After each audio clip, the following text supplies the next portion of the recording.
Sementara itu pemirsa, anak tak masuk jalur domisili, ratusan warga Pamulang menggeruduk SMA Negeri 3 Tangerang Selatan, Banten. Di sisi lain, sekolah dasar di Mandailing Natal hanya mendapatkan 2 siswa. Bahkan di Pandeglang, Banten ada 1 sekolah dasar yang tidak memiliki siswa baru.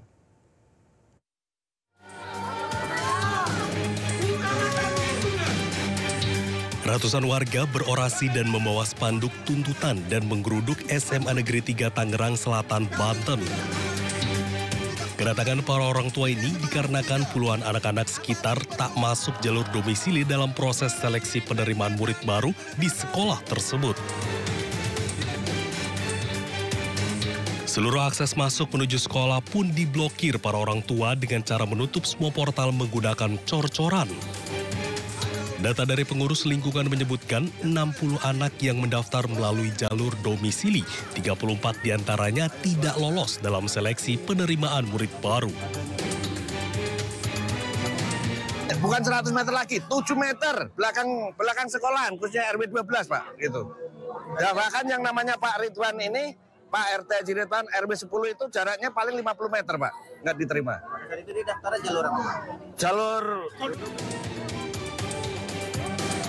Aan Sri Analia, Kepala SMA Negeri 3 Tangerang Selatan mengatakan jika proses seleksi penerimaan murid baru dilakukan secara online dan menjadi keputusan pemerintah Provinsi Banten, bukan keputusan sekolah.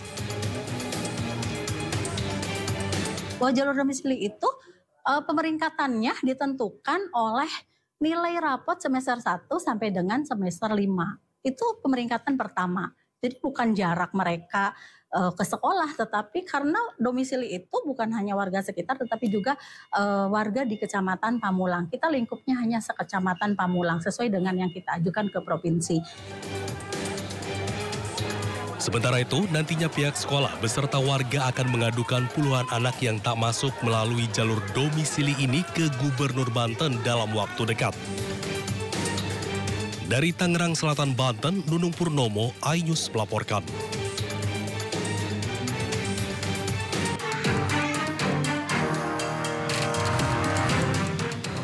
SD Negeri 077 Panjabungan Mandailing Natal, Sumatera Utara tahun ini hanya kebagian 2 siswa baru.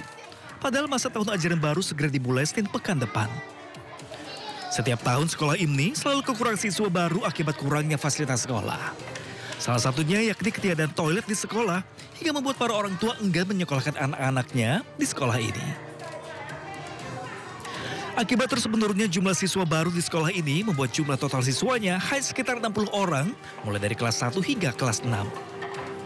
Karena fasilitas sekolah kurang, Pak. Oh, artinya nggak diminati lagi ya? Kurang diminati ya? Maksudnya WC-nya nggak ada, Pak. WC guru, WC murid nggak ada. Jadi anak-anak kalau mau buang air kecil atau buang air besar harus ke sungai sana, Pak. Makanya orang tua nggak membolehkan ke sini sekolah. Kalau udah muridnya segini sedikit tuh gimana Bu jadinya dampak ke kita gitu? Gairah mengajar itu kurang, Pak. Bahkan sebuah sekolah dasar negeri di Kabupaten Pandeglang, Banten justru tak memiliki siswa baru yang mendaftar. Akibatnya, suasana ruangan kelas 1 di Sekolah Dasar Negeri Karaton 5, Kabupaten Pandeglang, Banten, kosong, tak ada satupun siswa baru.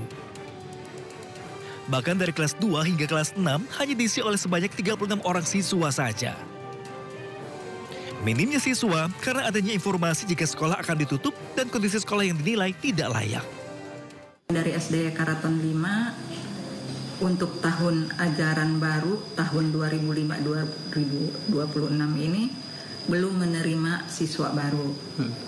Dikarenakan mungkin masyarakat mendengar bahwa SD Karaton 5 ini beberapa tahun yang lalu akan di-merger. Tapi pas kesini mendengar lagi masyarakat karena tidak jadi. Tapi akhirnya masyarakat sempat melihat ke sini kondisi sekolah ini yang seperti sekarang ini ya, kondisinya sangat memprihatinkan.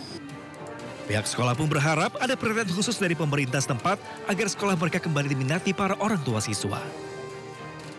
Tim Liputan iNews melaporkan.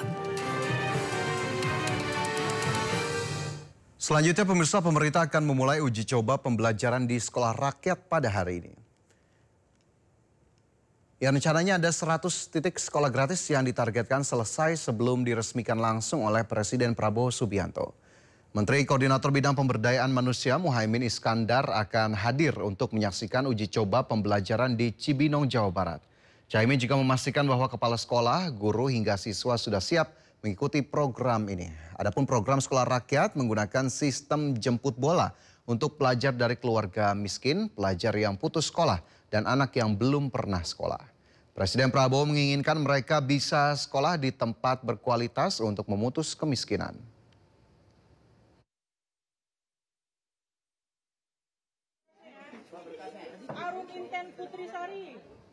Ya, sementara itu para siswa dengan penuh semangat mengikuti masa pengenalan lingkungan sekolah atau MPLS yang dipusatkan di Sekolah Rakyat Menengah Pertama 10 Kabupaten Bogor, Jawa Barat.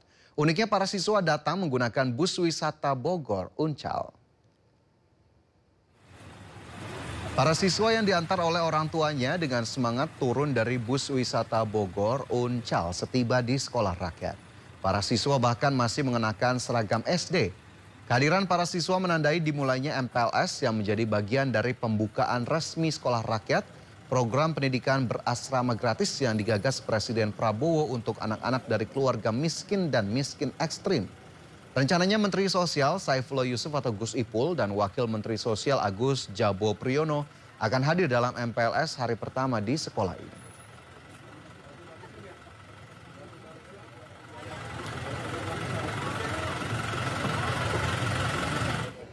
Sementara di Sekolah Rakyat Sentra Mulia Jakarta, para siswa-siswi juga sudah mengikuti MPLS. Ini merupakan pertama kalinya pemerintah menyelenggarakan sekolah rakyat bagi masyarakat yang kurang mampu. Para siswa mengaku senang bisa mencoba pertama kali mencoba sekolah rakyat. Kehadiran siswa-siswi ini menandai dimulainya MPLS yang menjadi bagian dari pembukaan resmi sekolah rakyat. Program pendidikan berasrama gratis yang digagas Presiden Prabowo untuk anak-anak dari keluarga miskin dan miskin ekstrim. Aku excited banget karena kayak di sini baru pertama kali aku masuk asrama dan tinggal di asrama. Ini ya saya sebagai orang tua ngedorong aja, ayo mas, kalau emang kamu mau nggak apa-apa kok, kata saya gitu. Nah kalau untuk anak bapak sendiri namanya kan Linggar ya. Linggar. Ini sebelumnya apakah memang dia ini SMP, ini baru SMA atau gimana sih Pak? Oh dia udah saya namanya bersedih banget ya, dia udah 2 tahun. Nganggurnya itu karena keterbatasan. Tadinya saya bekerjalah supir pribadi gitu ya. Ya, pemirsa, libur sekolah telah usai dan hari ini sudah dimulai kembali kegiatan bersekolah. Dan saat ini kami sudah terhubung dengan rekan Amrina Rida dan juru kamera Novan Dwi Kusma di Sekolah Rakyat Sentra Mulia Jaya Bambu Apus, Jakarta Timur. Amrina, bagaimanakah keseruan dan antusiasme para murid di Sekolah Rakyat Sentra Mulia Jaya Bambu Apus hari ini? Silakan dengan laporan Anda. Iya, Fajar dan juga pemirsa, benar sekali pada 14 Juli atau hari Senin ini adalah hari pertama dilaksanakannya sekolah rakyat.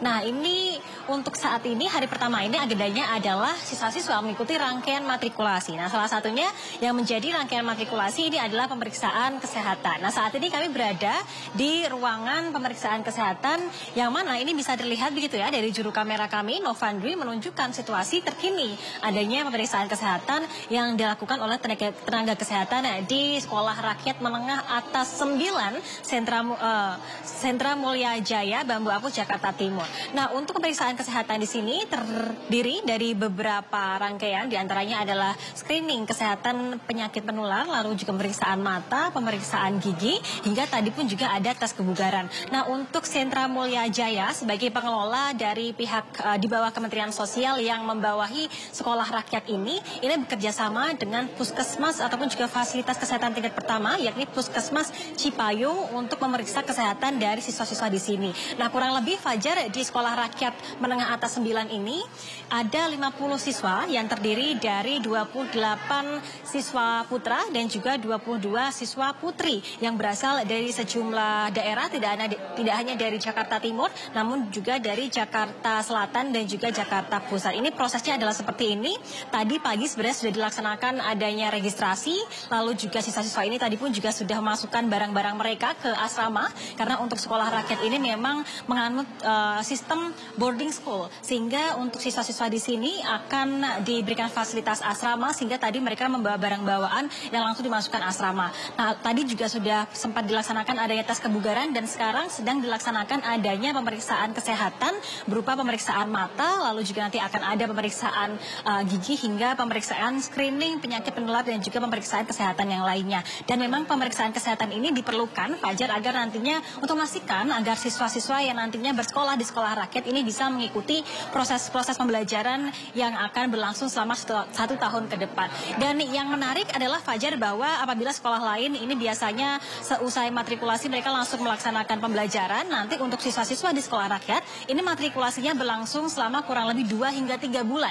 Dan di matrikulasi ini mereka nanti akan diajarkan banyak sekali terkait dengan keterampilan-keterampilan akademis, keterampilan kerajinan, lalu juga ada ekstrakurikuler dan juga ada pendidikan karakter. Sehingga untuk siswa-siswa di sini mereka tidak langsung melakukan pembelajaran akademis, tapi mereka akan diberikan matrikulasi dan juga pelatihan non formal ataupun juga non akademis untuk memastikan agar siswa-siswa di sini tidak hanya cerdas dalam bidang akademis tapi juga bisa handal dalam bidang non akademis. Namun untuk kurikulumnya sendiri, Fajar, kalau misalnya tadi kami mendapatkan informasi dari kepala sekolah, memang nanti usai 3 bulan matrikulasi selesai, mereka akan melaksanakan proses pembelajaran dengan kurikulum nasional yang sama dengan sekolah-sekolah lainnya. Tentunya kita lihat bersama bagaimana perkembangan dari sekolah rakyat ini, kita harapkan agar mampu memberikan pendidikan yang berkualitas bagi generasi muda. Sementara demikian, Fajar, kembali ke Anda.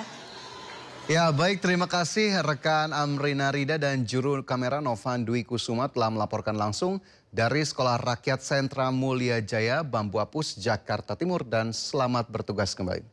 Ya, itu tadi pemirsa pernyataan terkini dari Hasto Kristianto, dan kita beralih ke informasi lainnya pemirsa, di mana Komisioner Kompolnas mendatangi rumah almarhum Brigadir Nur Hadi, polisi yang dibunuh atasannya di Lombok Barat, Nusa Tenggara Barat. Kompolnas menyatakan akan transparan dalam penyelidikan kasus ini. 2 komisioner Kompolnas yang datang ke rumah Brigadir Nur Hadi adalah Supardi Hamid dan Arif Wicaksono. Mereka menemui istri Brigadir Nur Hadi, Elma Agustina. Dalam pertemuan, istri korban berharap penyelidikan dilakukan secara transparan.